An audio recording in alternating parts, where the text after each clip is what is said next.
Fala pessoal, sejam muito mais do que bem-vindos ao meu canal. Meu nome é Pedro, como vocês bem já sabem, e aqui eu trago relatos sobrenaturais para vocês. Você que já curte esse tipo de conteúdo aqui na internet, no YouTube, relatos sobrenaturais, lugares assombrados, turno da noite, causos da roça, já deixa um like aí pessoal, no início do vídeo que ajuda demais. Outra coisa, se você é novo por aqui no canal, não se esqueça de se inscrever e de ativar o sininho aqui embaixo para receber todas as notificações de vídeos novos que saem por aqui. Por último, mais ou menos importante, você que está me assistindo aí pelo seu celular, a sua conta do Google está logada já aí no seu aparelho. Então é só você clicar no like e se inscrever. Lembra da maldição do canal? Quem não der like e não se inscrever, as assombrações dos relatos vão atrás de você.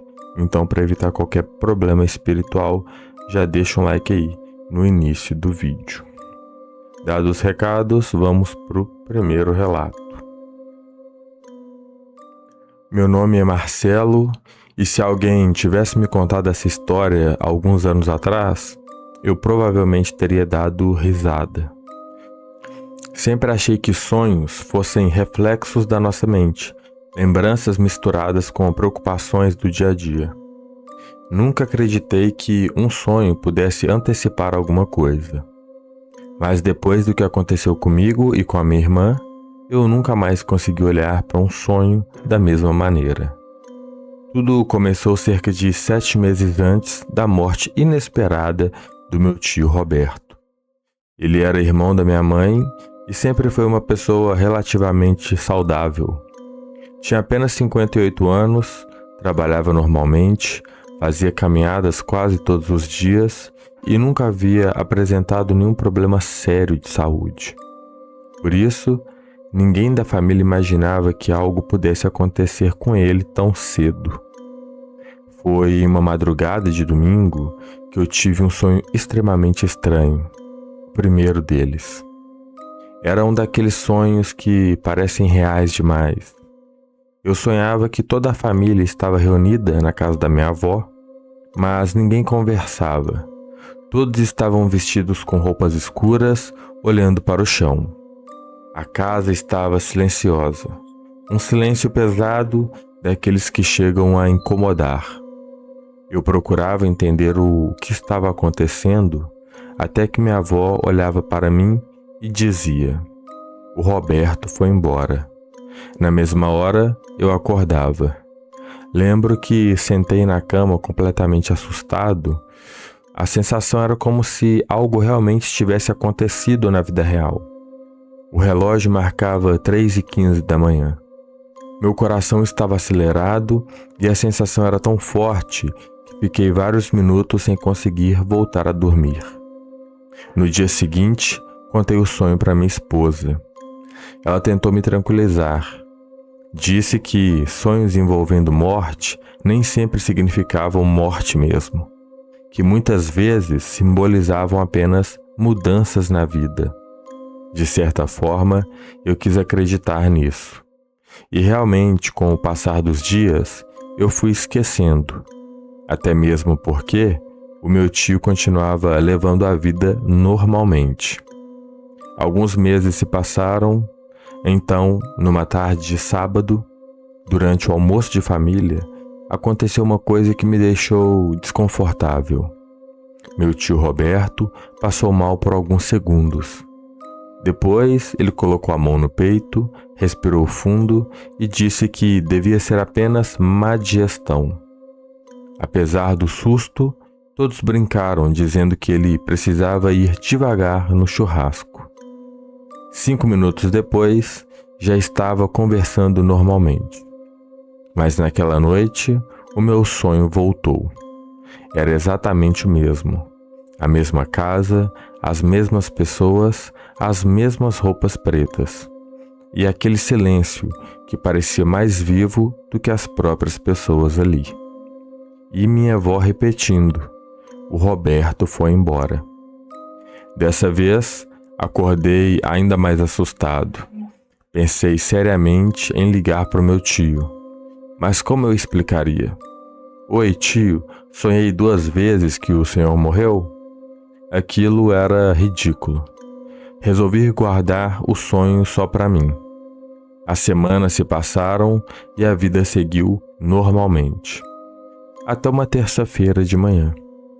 Eu estava trabalhando quando meu celular começou a tocar sem parar. Era minha mãe. Atendi imediatamente e ela estava chorando. Coitada dela, mal conseguia falar. Depois de alguns segundos, conseguiu dizer: Marcelo, o seu tio Roberto sofreu um infarto durante a madrugada. Senti um choque na ponta dos meus dedos. Foi como uma liberação muito alta de adrenalina no sangue. Perguntei se ele estava no hospital. Ela respondeu que não deu tempo. Eu fiquei completamente sem reação. Passei os minutos seguintes tentando processar a notícia. Meu tio tinha morrido dormindo e sem nem estar doente, sem nenhum sinal anterior, e sem que ninguém esperasse. No velório, o clima era exatamente igual ao meu sonho. Depois do cortejo, fui até a casa da minha avó. Muita gente foi para lá. Quando entrei na casa, senti um frio no estômago. Os móveis estavam na mesma posição. As pessoas estavam espalhadas pelos mesmos lugares. O silêncio era o mesmo. Parecia que eu já tinha vivido aquele momento. Só faltava uma coisa: a minha avó. Quando ela se aproximou de mim, segurou a minha mão e disse baixinho, só para eu ouvir: Nosso Roberto foi embora. Naquele instante, minhas pernas ficaram fracas e eu desmaiei. Fui acordado logo depois. Tive um desmaio rápido devido ao estresse psicológico. Minha avó tinha dito exatamente a mesma frase que eu tinha ouvido nos meus sonhos. Depois do desmaio, eu me alimentei e melhorei. Foi quando a minha irmã, Carol, me chamou para conversar na varanda. Ela estava muito abatida. Depois de alguns segundos em silêncio, ela me falou: Aconteceu uma coisa comigo. Faz uns meses que estou tendo um sonho esquisito. Naquele momento, meu coração acelerou novamente. Imagina eu ouvindo aquela frase bem no dia do enterro do meu tio, que eu previ a morte. Ela continuou dizendo: Sonho que a gente está aqui, na casa da avó. Todo mundo vestido de preto. Ninguém fala nada. E a avó olha para mim e diz que o tio Roberto foi embora. Naquele momento, senti minhas mãos ficarem geladas. Perguntei quantas vezes ela já tinha sonhado aquilo. Ela respondeu que por volta de 2 vezes, 3. Olhei para ela sem conseguir dizer uma palavra. Então contei que eu também tinha sonhado exatamente a mesma coisa. Ela arregalou os olhos como se tivesse tomado um choque. Ficamos nos encarando por alguns segundos. Nenhum dos dois sabia o sonho um do outro. Nunca tínhamos comentado, nem por acaso. Ela perguntou quando os meus sonhos aconteceram. E as datas eram praticamente as mesmas dos dela. A diferença era de apenas 2 ou 3 dias. Ou seja, nós dois tivemos o mesmo sonho ou pesadelo na mesma época, sem nunca comentar um com o outro, e só descobrimos isso depois da morte do nosso tio. Quando contamos para nossa mãe, ela ficou completamente emocionada. Disse que talvez fosse apenas coincidência. Talvez. Mas existe um detalhe que é difícil de explicar. Nem eu, nem minha irmã somos pessoas religiosas. Também nunca tivemos experiências sobrenaturais ou qualquer coisa do tipo. Foi a única vez em toda a nossa vida que algo assim aconteceu. Anos depois, voltamos a conversar sobre aquele assunto. Minha irmã confessou que, durante muito tempo, sentiu culpa por não ter contado os sonhos antes. Ela acreditava que talvez pudesse ter evitado alguma coisa. Eu também pensei nisso várias vezes, mas no fundo, acho que não haveria nada que pudéssemos fazer, porque meu tio morreu dormindo, de forma completamente inesperada. Até hoje, quando a família se reúne, esse assunto aparece de vez em quando. Cada um tem uma própria explicação. Alguns acreditam que foi só coincidência impressionante. Outros dizem que existem coisas que a ciência ainda não consegue compreender. Eu não tento convencer ninguém de nada. Só conto exatamente o que aconteceu. Duas pessoas diferentes, dois sonhos praticamente idênticos, meses antes do ocorrido, sem que um soubesse da experiência do outro.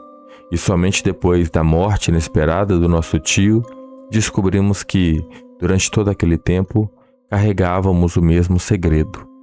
Até hoje eu me pergunto se aquilo foi apenas um sonho, ou se, de alguma maneira, que jamais entenderemos, nossa família recebeu um aviso que só fez sentido quando já era tarde demais. Poxa, esse relato aqui é bom. Eu vou ser muito sincero, se tivesse alguém da minha família que pudesse ver o futuro, prever, ter uma premonição sobre a minha morte, eu não ia querer que ela me contasse. Eu não ia ter o que fazer porque o sonho aqui não foi da causa da morte, né? A pessoa não ia conseguir prever, conseguir se precaver, né, da morte. Então eu preferia não saber que eu ia morrer. Sinceramente, deixa aí nos comentários o que você preferiria. Se alguém da sua família conseguisse prever o futuro, você queria que ela te contasse ou que ela simplesmente deixasse que a coisa acontecesse? Conta aí pra gente. Próximo relato. Minha avó, muito conhecida na nossa região por Dona Rosa, morou praticamente a vida inteira na mesma casa, numa pequena cidade do interior. Era uma casa simples, com fogão a lenha, um pomar enorme nos fundos e um quintal cheio de árvores frutíferas. Quando nós, netos, passávamos as férias com ela, adorávamos ouvir os seus causos antigos da roça. Ela conhecia histórias de assombração, lobisomem, mula sem cabeça e tudo o que se possa imaginar. Mas havia uma história que ela sempre contava olhando bem sério para cada um de nós. Segundo ela, aquilo não era lenda, era uma coisa que realmente tinha acontecido de verdade. Ela dizia que tinha pouco mais de 20 anos quando tudo aconteceu. Naquela época, ela ainda morava com meu bisavô e a minha bisavó. A casa ficava afastada da cidade e atrás do quintal começava um pequeno trecho de mata. Não era uma floresta fechada, mas era um lugar onde quase ninguém entrava depois que escurecia. Numa noite quente de verão, ela disse que acordou de repente com um cachorro latindo sem parar. Era um latido diferente. Não era daqueles que o cachorro dá quando passa alguém em frente à casa. Era um latido curto, nervoso, como se ele estivesse com medo de alguma coisa. Ela levantou da cama pensando que talvez fosse alguma galinha que tivesse escapado do galinheiro ou algum tatu que tivesse entrado no quintal. Abriu a porta dos fundos devagar. A lua estava cheia naquela noite. O quintal inteiro estava iluminado por aquela luz branca que fazia a sombra das árvores parecerem maiores do que realmente eram. Ela contou que ficou alguns segundos parada apenas escutando. O cachorro havia parado de latir. Foi então que ela viu um movimento perto do pé de jabuticaba. Primeiro pensou que fossem duas crianças, mas imediatamente percebeu que aquilo era impossível. As duas figuras eram pequenas demais. Tinham um pouco mais de meio metro de altura. Elas caminhavam devagar entre as plantas, como se estivessem procurando alguma coisa no chão. Minha avó aproximou um pouco os olhos e foi quando conseguiu enxergar melhor. Ela dizia que nunca esqueceria a aparência daquelas criaturinhas. Eram dois homenzinhos, tinham barbas compridas e desgrenhadas, usavam roupas verdes muito bem costuradas, cintos marrons e pequenas botas. Na cabeça, cada um usava um chapéu pontudo, exatamente como os desenhos de gnomos que ela só conheceria muitos anos depois. Ela dizia que, naquela época, nem sabia o que era um gnomo, por isso ficou ainda mais impressionada. As duas criaturas conversavam entre si, mas ela não conseguia entender nenhuma palavra. Parecia uma língua muito rápida, cheia de sons estranhos. Uma delas carregava uma pequena lamparina que emitia uma luz amarelada. A outra parecia observar as plantas com muito cuidado. Minha avó ficou completamente imóvel. Ela dizia que o medo era tanto que nem conseguia chamar o pai. Os homenzinhos caminhavam tranquilamente pelo quintal. Paravam diante de uma árvore, olhavam para as folhas, depois seguiam em direção à horta, como se estivessem inspecionando tudo. Foi então que um deles levantou a cabeça, olhou diretamente para ela. Minha avó dizia que os olhos dele brilhavam como duas pequenas brasas, mas não eram assustadores. Eles eram diferentes de qualquer olhar humano. Naquele instante, ele sorriu. Um sorriso discreto. Depois fez um gesto com a mão, como se estivesse cumprimentando alguém. Ela ficou sem reação. O outro também virou. Olhou para ela por alguns segundos. Então, os dois caminharam até a cerca de madeira que dividia o quintal da mata. Sem fazer barulho, sem correr. Apenas caminharam, como ela dizia. Quando chegaram perto da cerca, algum barulho aconteceu dentro da casa e minha avó se virou para olhar. Mas quando se virou de volta, as figuras já não estavam mais lá. Minha avó jurava que os dois sumiram como se tivessem sido engolidos pela própria escuridão da mata. Ela ficou alguns minutos parada tentando entender o que tinha acabado de acontecer e depois entrou correndo para casa e acordou meu bisavô. Ele pegou o lampião e uma espingarda e saiu para procurar alguém no quintal, mas não encontrou absolutamente nada.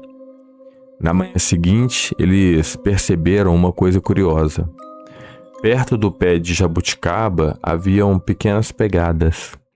Eram muito pequenas para serem de uma criança. Pareciam pegadas de um adulto em miniatura.